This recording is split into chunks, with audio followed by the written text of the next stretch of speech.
In 1988, Margaret Thatcher's Conservative government passed Section 28, a law that forbids schools from promoting the teaching of the acceptability of homosexuality. Section 28 stayed in effect until 2000 in Scotland and 2003 in England and Wales. As you can imagine, this means many LGBTQIA+ individuals who had an important impact on history weren't given the attention they deserve. And we want to fix that.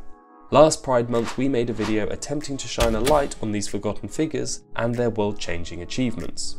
Seeing as the rainbow banners are out and billowing proudly once more, we think it's time for some more LGBTQIA+ history you might not know. Kickstarting the list is Josephine Baker, an iconic entertainer from the Jazz Age and the first black woman to star in a major motion picture, the 1927 silent film Siren of the Tropics. Baker is by every definition a bisexual icon, and is rumoured to have had relationships with well-known writer Colette and popular painter Frida Kahlo. Interestingly, you can find a statue of Baker in the infamous Amsterdam Sex Museum, depicting a 1927 performance in which she famously wore only a beaded necklace and short skirt made from artificial bananas. Makes the Met Gala look like amateur hour. Despite being known for her sexuality, Baker spent her life fighting for a different kind of freedom, and was a key figure in the civil rights movement in the 1950s. She repeatedly refused to perform in segregated venues, once even turning down $10,000 to play at a club in Miami. Baker also spoke at the March on Washington in 1963 alongside Reverend Dr. Martin Luther King Jr. If you think her resume can't get any more impressive, think again. 2 decades earlier, she worked as a spy for the French resistance during World War II. As an entertainer, Baker was able to travel, and secretly gathered useful information which she wrote on her sheet music in invisible ink. Between Josephine Baker and Alan Turing, the world owes a lot to the LGBTQIA+ community for the downfall of the Nazi regime. Next up on this list is Karl Heinrich Ulrichs, aka the first man to publicly come out as gay. Ulrichs was a lawyer in Germany before being forced to abandon the profession in 1854 after being blackmailed by a colleague for his sexual orientation. Afterwards, Ulrichs became an activist for gay rights and began writing essays under a pseudonym defending homosexuality as natural and biological. In 1867, he pleaded publicly at the Congress of German Jurists in Munich to repeal anti-homosexual laws. This event is accepted by many as the first instance of a person coming out.